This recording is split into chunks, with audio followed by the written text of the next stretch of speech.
Okay, I'm here with Laurence Donaghy, who's helping us out here today in the Oxfam Book Shop, which is opened in Ann Street in Belfast.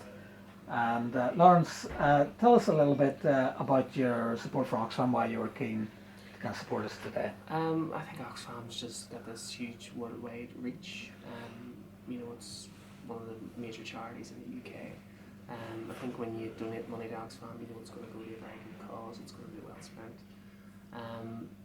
How I'd done that before is, like everybody else before the Kindle came along, you accumulate books and you accumulate CDs and you accumulate videos. I remember the big video cassettes that you used to have. Yeah. And I think when just DVDs came along and the Kindle came along, all of a sudden you had these huge collections of media that were suddenly now no longer relevant because you were able to carry 200 books in one Kindle, or your DVD player was able to do things much more efficiently than your videos. So Oxfam were really good in that I could bring things down to your Oxfam shop and they were always very welcoming, for you to donate this old media.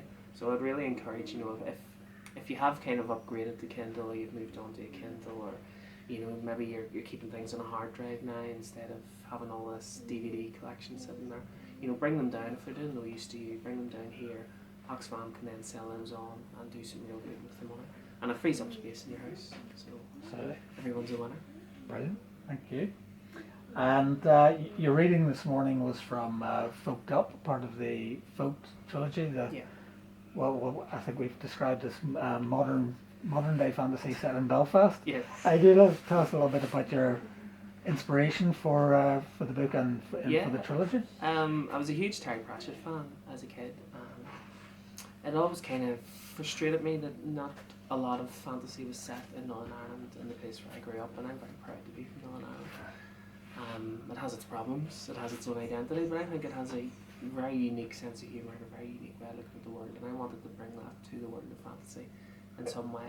But I didn't want to do it in the usual way of, let's have a Catholic person, a Protestant person, and they come together through adversity, because please, I got that the whole way through school. It was so patronising, like you could spot it a mile off. So I wanted to ignore all of that. Let's just have a story. I don't even identify what religion any of the characters are in my story, because what does it matter? It doesn't matter, So what I did was, I had a son at a very young age. My first child came along when I was quite young, and it was a lot for me to deal with. And at the time, I think I was working in a call centre. I didn't know what I was going to do for money. I was trying to finish my degree, and that was my inspiration for Danny Morgan's story, in that he finds himself in a similar situation. He's very overwhelmed to suddenly be given all this responsibility, and then all of a sudden he wakes up one day and his girlfriend and his baby son are no longer there, and he's suddenly living a different life, and he has to kind of figure out, well, what's really important to me here? Which life do I want to choose? Is it the life of drudgery and reputation and responsibility, or is it the life of graduate recruitment job, big car, things like that? So it's that kind of wish fulfillment, but taken through a kind of comic fantasy lens, and then there's elements of Irish mythology that come into play as well. And I'm just trying to throw all that together in some sort of entertaining potpourri, and hopefully people get a bit of a kick out of it. That's brilliant. And we certainly got a kick out of the reading this morning anyway, so that was brilliant. Much appreciated. So thanks for that, Laurence. Thank you, Philip. Okay. Good stuff. Thanks, guys. You're welcome. And Mr. Cameraman presses the button and